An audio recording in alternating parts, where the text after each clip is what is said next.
चारिआडे सुवर्णरेखार पानी बालेश्वर बालियापाल अंचल में एमती स्थिति जे शव सत्कार करने को जगह टिके नहीं। श्मशान में अंटाए पानी बाध्य होई परिवार लोके मृतदेह को पुरी स्वर्गद्वार को नेबाई चिंता करथिबाई अनेक हटहटा हेबाकु पड़ी। सुवर्णरेखार स्रोत भितर मृतदेह को कांधी कांधी से नेबाकु पड़ी। सुवर्णरेखा पानी रे भासुची बालियापाल अंचल 5टी पंचायत। गत जून 17 रु आज पर्यंत प्राय मासे हेलानी सबुआड़े खाली पानी एवं पानी।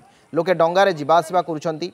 आज सकाळे चौधरीकुद गाँवर मधु परमाणिक नामक जड़े व्यक्ति परलोक है, किंतु दाह संस्कार पर केउठी भी सुखिला जगह टिके मिलला नहीं।